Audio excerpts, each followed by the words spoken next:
ಮಂಡ್ಯ ಜಿಲ್ಲೆಯ ನಾಗಮಂಗಲ ತಾಲೂಕಿನ ಎ ನಾಗತಿಹಳ್ಳಿ ಗ್ರಾಮದ ಸರ್ಕಾರಿ ಹಿರಿಯ ಪ್ರಾಥಮಿಕ ಪ್ರೌಢಶಾಲೆ ಆವರಣದಲ್ಲಿ 2 ನೂತನ ಶಾಲಾ ಕೊಠಡಿ ನಿರ್ಮಾಣಕ್ಕೆ ಕೇಂದ್ರದ ಬೃಹತ್ ಕೈಗಾರಿಕೆ ಹಾಗೂ ಉಕ್ಕು ಖಾತೆ ಸಚಿವ ಎಚ್ಡಿ ಕುಮಾರಸ್ವಾಮಿ ಇಂದು ಶಂಕುಸ್ಥಾಪನೆ ನೆರವೇರಿಸಿದರು.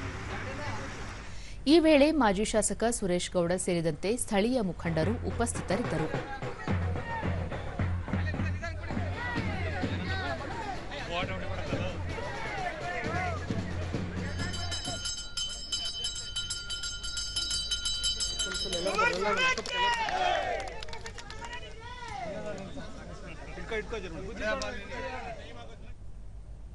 ಬಳಿಕ ಎಚ್ಡಿ ಕುಮಾರಸ್ವಾಮಿ ಶಿಕ್ಷಣ ಕ್ಷೇತ್ರ ಇಂದು ವ್ಯಾಪಾರ ಉದ್ಯಮವಾಗಿ ಮಾರ್ಪಟ್ಟಿದ್ದು ಸಾಕಷ್ಟು ಮಕ್ಕಳು ಶಿಕ್ಷಣದಿಂದ ವಂಚಿತರಾಗುತ್ತಿದ್ದಾರೆ.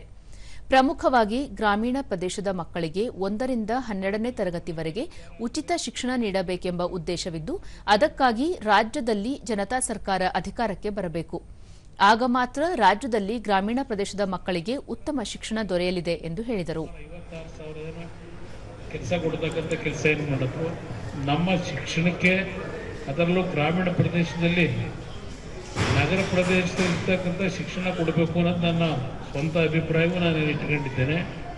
ಕಳೆದ ಬಾರಿ ನಾನು ನಾಡಿನ ಜನತೆ ಮುಂದೆ ಹೇಳಿದೆ, ಒಂದು ಅವಕಾಶ ನನಗೆ ಕಲ್ಪಿಸಿಕೊಟ್ರೆ ಇಡೀ ರಾಜ್ಯದಲ್ಲಿ ಪ್ರತಿ ಗ್ರಾಮ ಪಂಚಾಯತಿ ಕೇಂದ್ರದಲ್ಲಿ ಖಾಸಗಿಯವರು ಏನು ದೊಡ್ಡ ಮಟ್ಟದ ಶಿಕ್ಷಣಕ್ಕೆ ವ್ಯಾಪಾರಕ್ಕೋಸ್ಕರ ಮಾಡ್ಕೊಂಡಿದ್ದಾರೆ, ಉಚಿತವಾದ ಶಿಕ್ಷಣ ಪ್ರತಿ ಕುಟುಂಬಕ್ಕೂ ದೊರಕಬೇಕು ಅನ್ನೋದು ನನ್ನ ಅಭಿಪ್ರಾಯ.